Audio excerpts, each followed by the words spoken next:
if your physical well-being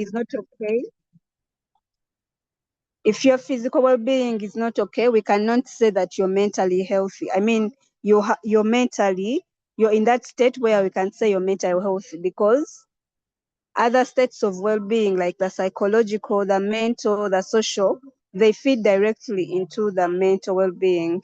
So for us to ascertain that you're okay wholesomely, all those aspects have to be okay. So precisely, we are saying, keeping those aspects in check, mental health affects how people feel, act, and think. So in other words, it influences their emotions and their feelings and their behaviors. So yeah, why do we think mental health matters, and why did I feel compelled to do this session with you as volunteers or as people who are advocating for mental health from an advocacy point? Because mental health actually is the foundation of everything. Like you can see on your screen, it affects our daily functioning, it affects our productivity levels, how we relate with others in the community and with our friends, family members.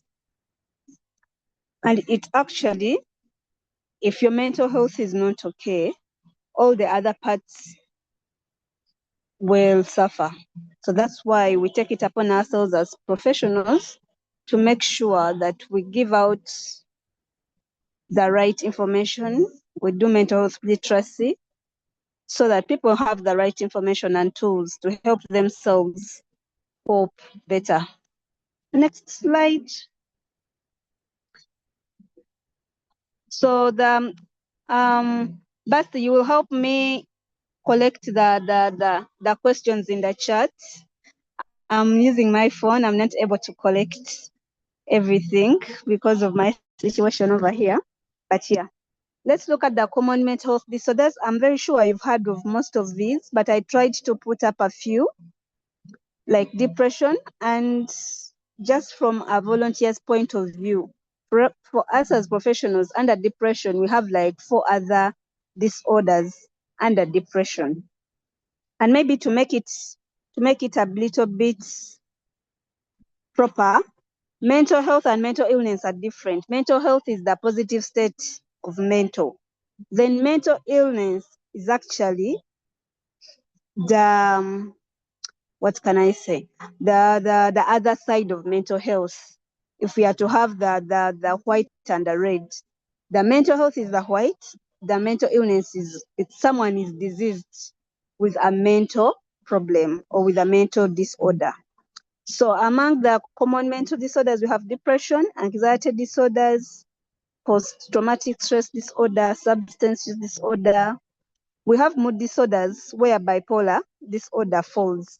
But we have so many other disorders, including eating disorders, sleeping disorders. We have phobias. Yeah, those are under anxiety. Phobia is under anxiety disorder. So we have a number of disorders. So I just put there a note to show you how bad the situation is. 1 in 7 people in the world live with a mental health disorder. So we cannot shy away from talking about this because it's among us. It's people living with these disorders. And as volunteers, you need to know about them and how do they present and how can you help these people in their communities where they live, because people live with disorders in their communities, in the schools where we go, in the universities, in our workplaces. So as an advocate and a volunteer in the mental health space, it's just imperative that you equip yourself with some good knowledge of what these disorders are and how they present. So common signs and symptoms that can give you a clue. There is always change in mood depending on which disorder someone has. But given that most of the disorders affect our feelings, our emotions, and our behavior. So it's very easy to notice a behavior that is out of the normal range. So there's changes in mood, there is withdrawal from others. People are usually withdrawn, they want to be alone. There is loss of interest in previously enjoyed activities, like someone who previously enjoyed soccer, all of a sudden they do not want to do anything with that. Someone enjoyed gardening, all of a sudden they don't want to know anything about it. So that should point you to a problem, because if it was a very dear activity that someone engaged in, chances are high there is a problem if they no longer care about it. So there is sleep problems. Some people lack sleep, especially people with substance use disorders usually have problems with sleeping. So that is a symptom to look out for. Increased substance use, yeah, I think that is obvious. And most of the people become hopeless. They may not tell you that we are hopeless, but what they do may depict that. So you need to have we call it a third eye for some of these, for you to notice some of these. Yeah. Next slide. And so many others. I just picked up a few common ones. Causes of mental illness or disorders are many, quite many. But most of the disorders, we do not have one cause. And we cannot, like, research has not pointed to the cause, like, okay, someone has a bipolar disorder, and then we say, this is what caused their bipolar disorder. So most of them do not have that. At least that's what literature tells us. And most of the others, there is a combination of many factors at play for someone to come up with, to finally be diagnosed with a disorder. And most of the time, these factors come into play because as you assess this person as a professional from our side, we do a thorough history. We look at family history, personal history, medical history, because someone can have a mental disorder, which is due to a medical condition. So we are saying there are biological life experiences, social conditions. Did you know poverty can be one of the causes someone gets post-traumatic stress disorder? And so many other social factors that can actually contribute to someone getting a mental disorder. However, there are those that have biological factors that we've mentioned, the genetics. Usually, for example, people who have substance use disorders, chances are high you can trace back in their family and someone had a similar problem. So that is usually a cause. Also stress and so many other causes that are not mentioned here. Let's go. I'm sorry, I speak very fast, but I'll try to tone it down so that you grasp what you need to grasp. A few of the treatment options that we have, because as a volunteer, for example, if you're in the community trying to help these people, and someone tells you, oh, I'm already on medication, or I'm seeing a psychiatrist in this hospital, or they referred me for therapy, you should have an idea of how that intervention is helping the person, but also how you can add, because some people for example, if you find a drug abuser and they've been referred to go for rehabilitation, some of these people will refuse. But as a volunteer, how are you going to engage this person for them to agree that they need this kind of service? You get? So you need to have a clue of what the treatment options look like in this space and the clients we deal with. So we have from medication, psychological therapies like CBT. CBT is cognitive behavior therapy, which basically looks at challenging the thought process of the client, of the patient, into thoughts that can benefit them. For lack of a better word, positive thoughts. They need to make sense of their experiences and, work with them for the thoughts to be better and benefit them in one way or the other going forward.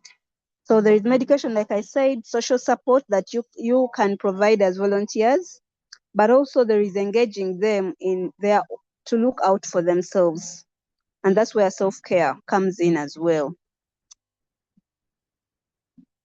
Plus many other. We don't have so many others. However, for most of the people, the patients that we see, the mentally ill, and those that who are recovering in their communities, usually most of them are in a set of these.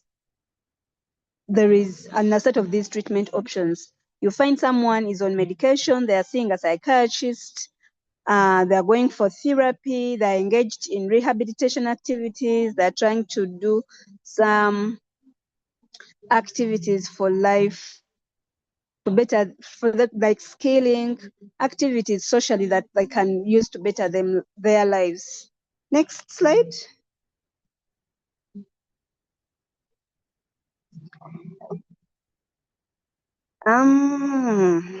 Chuma. Next slide again. Give me the next slide and I look at it.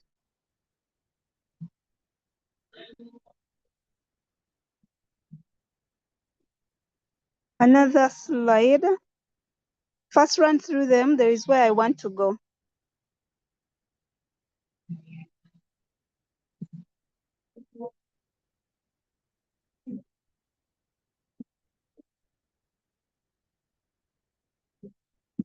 I think there's someone that I. Okay. Let me see. A minute, please. I'm trying to see.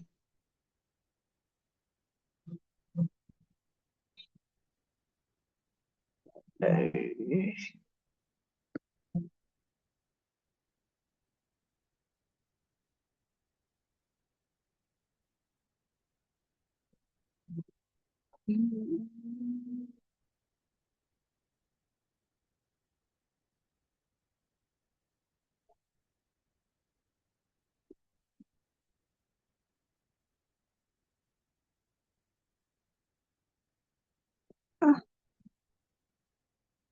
think I lost it. I was supposed to give it, but anyway, let me conclude with what I wanted to add on. I think I lost the slides and I forgot to start. There were like 2, 3. Before I come to your questions, oh my God. Okay.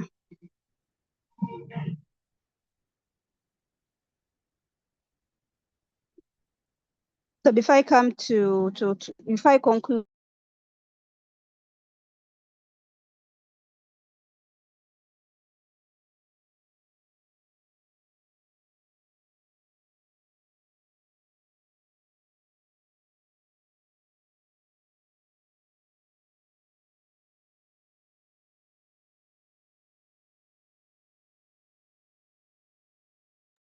Oh, sorry, guys. We just give Nusula some few minutes.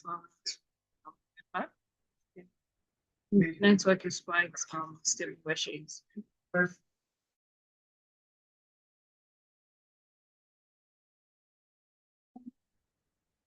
No, you can drive the slide up to the last slide.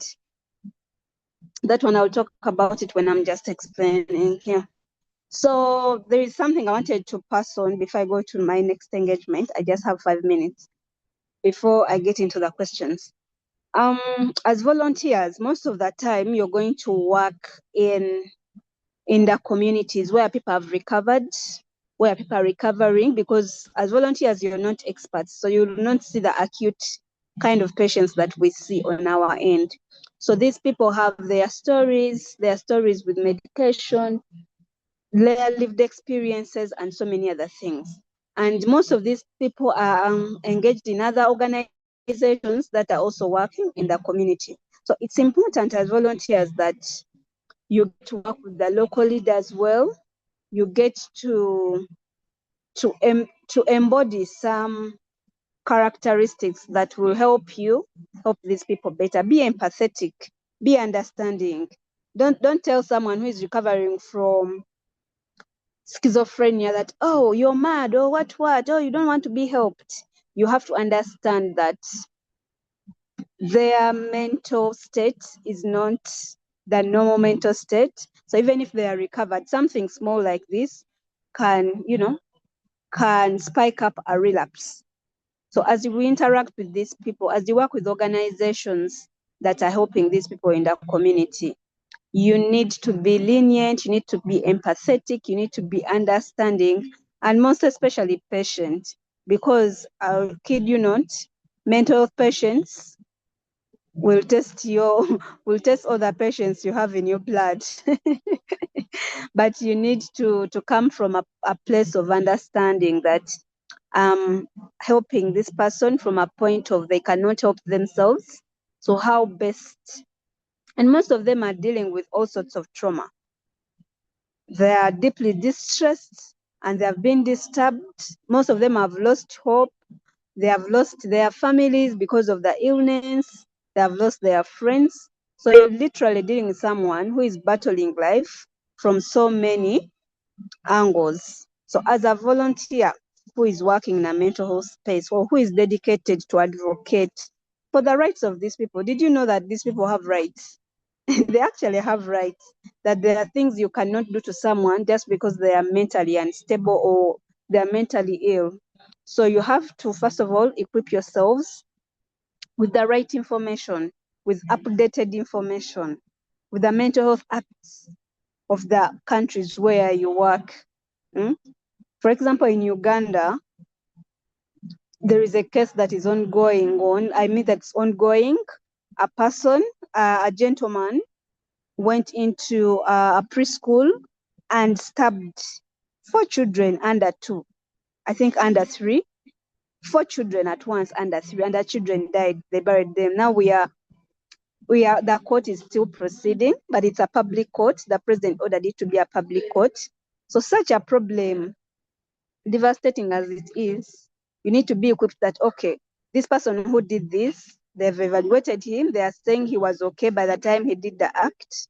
But what are the rights? What are the dynamics involved in such a case? So that's what we deal with on the other side. However, such a person, when you will find such a person being integrated back in the community, and as a volunteer, you need to face them and help them maybe integrate back in their community, be accepted and all of that. So I want you to get equipped, get the knowledge, get the skills, and also you have to learn skills on how to deal with these people while in the community, because most of them can manipulate you and you can become a victim of their mental illness. So safety comes first, even when you're offering your services.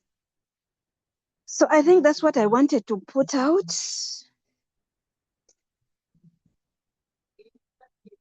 I want to, let's Basi give me a few questions, I answer them before I can get on the other call. Any questions that I can tackle? For me? So, anyone have questions, please? You can unmute and share your chat.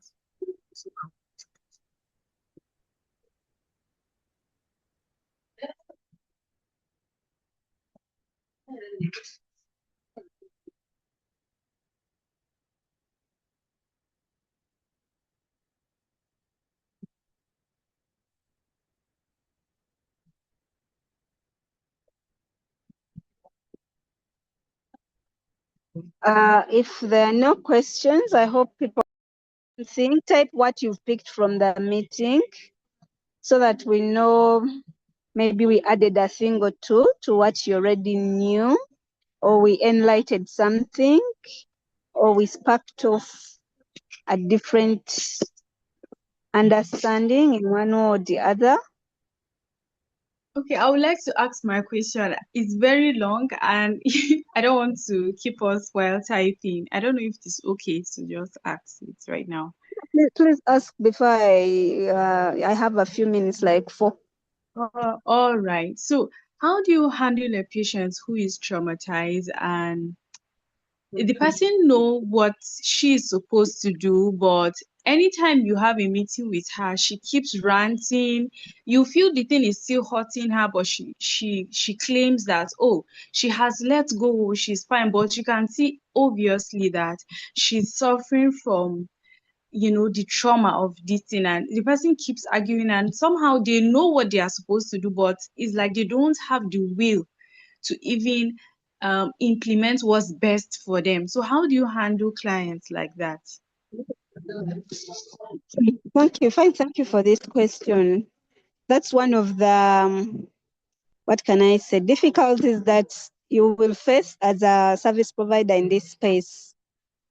Because this client is not an expert like you are, you have to find a way of them feeding into your expertise, not in a way that they cannot air out their grievances. That is part of the healing process, but in a way that you control the narrative, because you're here to help this person.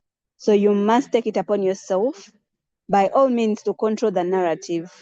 For example, if I have a patient, for example, who was raped, and that patient came in with other issues apart from, because they'll not tell you from the word go that, oh, I was raped. Maybe they will come in with depression and trauma, post-traumatic, with symptoms that depict trauma.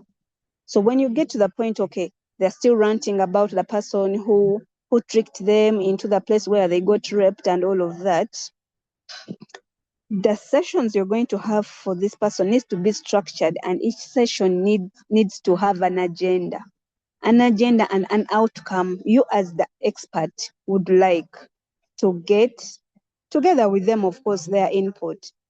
For example, if after like session 3, this person should be in position to acknowledge that, wait a minute, I was raped. I cannot do the unwrapping, because usually the ranting comes in because the person cannot, there is no acceptance of what happened. So when the acceptance is not there, moving forward is very hard. They'll keep taking you back, and sessions will not be fruitful. So I don't know whether I've answered you or I've given Yeah. you something. Yeah, thank you so much for the idea of the agenda and outcome. Yeah. You have to Thank control the narrative. Otherwise, if you give them Yes. the whole platform, you may not achieve Yes. much. Yes, ma'am. Thank you Yeah, you so tell them much. that, okay, the next session, we are going to look at Mm, this and this. Because if yeah. they're attending therapy and taking medication, you have to look at the environment. Because if this person was raped, for example, Yeah. okay, I don't know Nigeria, I've never visited Nigeria. So maybe they are locked in one city in Nigeria.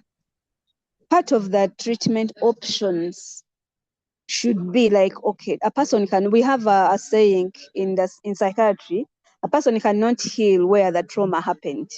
So can we make this person go to a place where they're not in contact with their triggers? Because if the triggers are in their faces, healing and your work as a therapist is going to be so hard. You get a session and then the person goes back to square zero. I don't know whether I'm making a point, but yeah, in a nutshell, that's what I can say. Thank you so much, ma'am. You're welcome.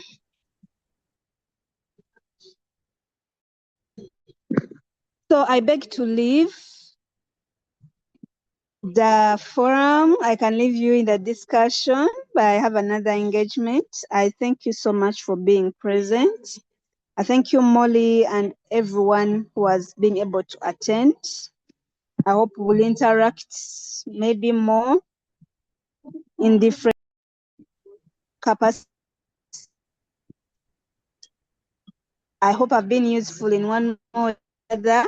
Sorry about my background, but yeah, Thank I'm happy to have gotten up time. I mean, some time to share a little bit.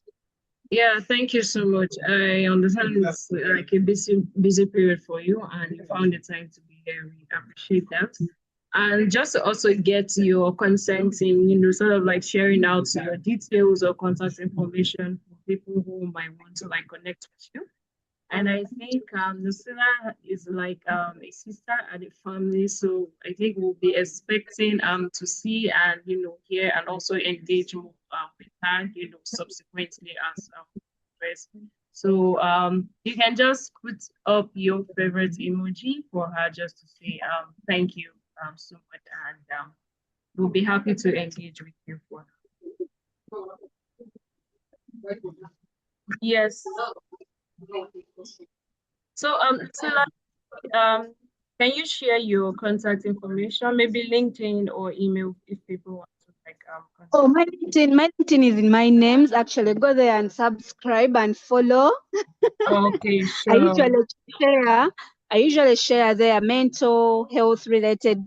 I do a lot of mental health literacy there, and I make sure I put it in the easiest form so that all people that can access my page can learn a thing or two, or can find maybe clarity or a solution to someone they know who might be struggling, or even themselves, because mental health doesn't discriminate. It doesn't know race, it doesn't know country, it doesn't know color, it doesn't know your position in the world.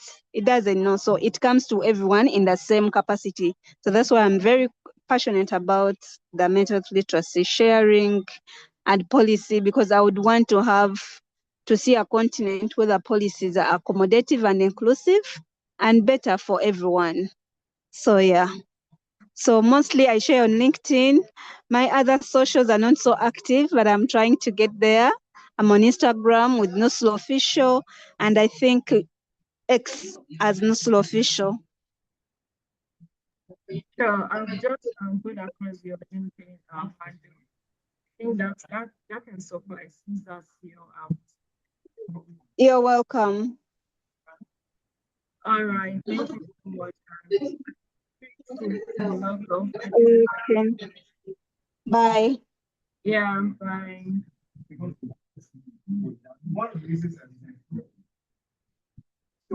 Also, thank you so much, guys, for joining this very good session. I think we had like this clash with our engagement, so and that's why she really have to jump off to attend to her own. But I promise in the other two sessions, which is tomorrow, Thursday, and Friday, really sort of like go deeper into this issue, more particularly in terms of engagement and advocacy, communications. I understand that we are driven by the passion and interest to provide support and help, but passion is not enough, right?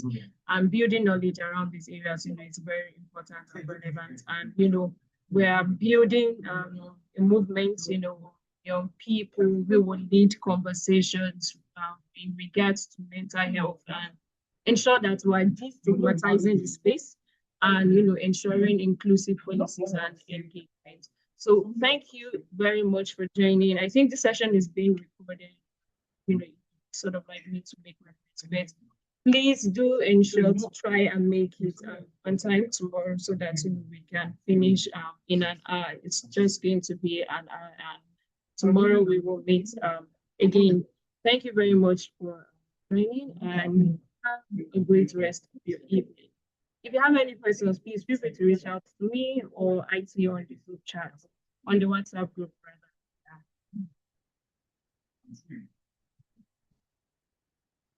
Thank you, guys.